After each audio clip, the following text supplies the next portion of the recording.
اس جنگ میں. حضرت عبداللہ بن جہش، سیدنا سعد بن ابی وقاص، دونوں صحابی ہیں، دونوں بارگاہ رسالت میں آپ کے پروردہ ہیں. حضرت سعد بن ابی وقاص فرماتے ہیں کہ حضرت عبداللہ بن جہش اور میں ایک جگہ ایک دن کھڑے تھے جنگ سے پہلے، تو فرماتے ہیں مجھے عبداللہ کہنے لگے آپ دعا کریں، میں آمین کہتا ہوں اور میں دعا کروں گا، آپ آمین کہیے. اور یہ سعد معلوم ہے کون ہے؟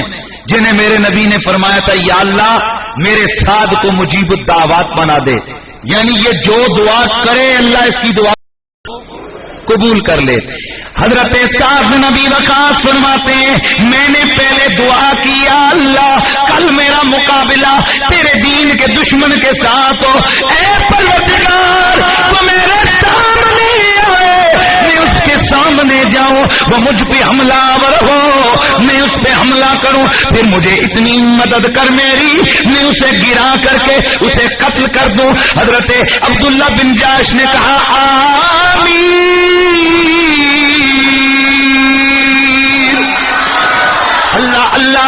حضرت سیدنا سعد بن ابی وقاص کی دعا ختم ہوئی، حضرت عبداللہ بن جہش رضی اللہ تعالیٰ عنہ آپ کی دعا شروع ہوئی یا اللہ کل میرا سامنا ایک ایسے زبردست ایسے طاقتور دشمن کے ساتھ ہو کہ جب وہ میرے سامنے آئے وہ مجھے مارے، وہ مجھے گرائے، پھر مجھے قتل کر دے، شہید کر دے، پھر میرے آنکھوں کو نکالے، پھر میرے کانوں کو کاٹے، پھر میری ناک کو کاٹے، پھر میرے بازو کاٹے، پھر میری ٹانگیں کاٹے، پھر میرے جسم کے ٹکڑے ٹکڑے کرے. اے اللہ اے اللہ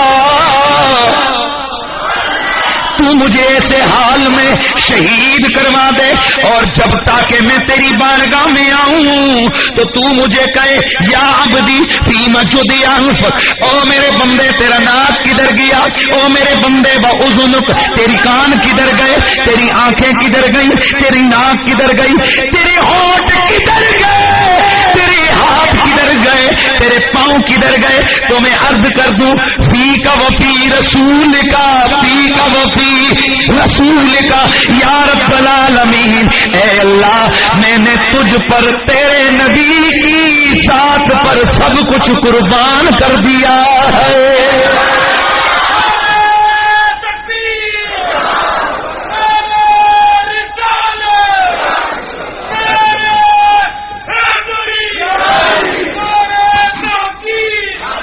توجہ فرمائیے، مصطفیٰ کریم کا صحابی کیا عرض کرتے یا اللہ یہ جان کدھر گئی، فی کا وہ فی رسول کا. پتہ چلا یہ صرف یا اللہ والا نعرہ یہ بعد والا ہے. محمد عربی کے صحابہ کی زندگی کا معمول و دستور یہ ہے کہ وہ جب اللہ کا نام لیتے تو ساتھ میرے مصطفیٰ کریم کا بھی نام. ایسے ہی ہوا. حضرت عبداللہ بن جہش جب شہید ہوئے آپ کی آنکھوں کو نکال دیا گیا، آپ کی ناک کو کاٹ دیا گیا، آپ کے کانوں کو کاٹا گیا. لیکن اب اگلا جملہ سن. ہاں حضرت امام مالک ہوتا ہے، امام مالک کے اندر چلیے وہ میں روایت بعد میں عرض کروں گا، لیکن ابھی اتنا حضرت عبداللہ بن جہش کی شہادت کے حوالے سے یہ شہید ہو گئے. کون؟ حضرت سیدنا عبداللہ بن جہش رضی اللہ تعالی عنہ. اسی جنگ میں میرے نبی کے شفیق چچا حضرت سیدنا امیر حمزہ رضی اللہ تعالی عنہ آپ کو بھی وحشی نے نیزہ مار کے شہید کیا. اس جنگ میں بڑے عظمتوں والے رنگ دیکھنے کو ملے.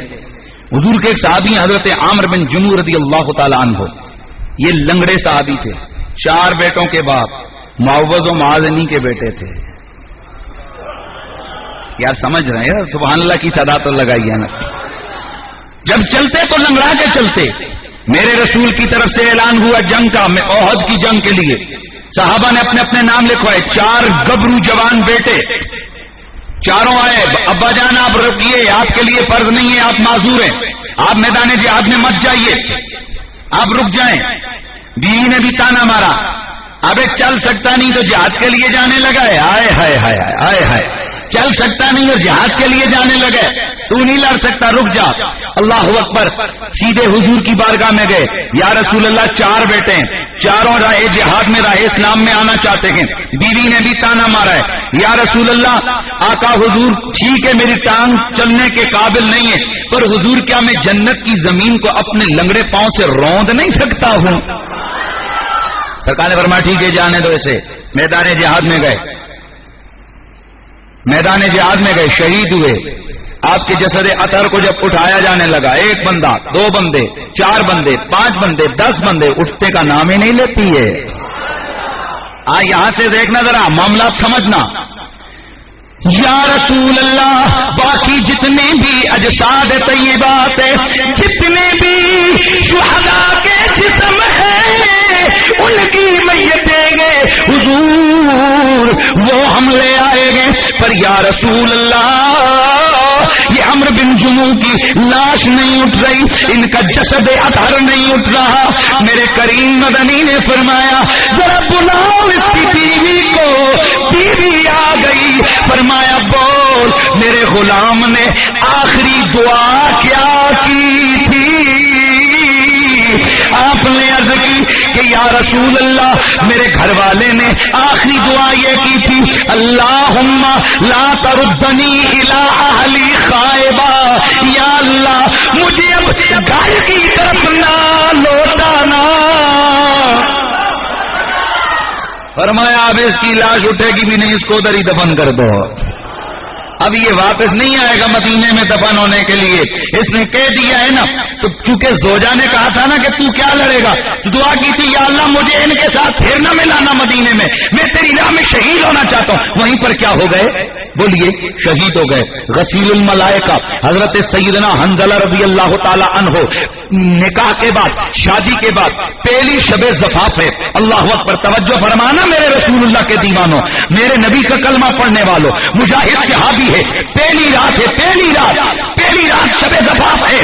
اللہ اکبر، رات کا پچھلا پہر اعلان ہو گیا مدینے میں، اٹھو جہاد کے لیے، اٹھو جہاد کے لیے۔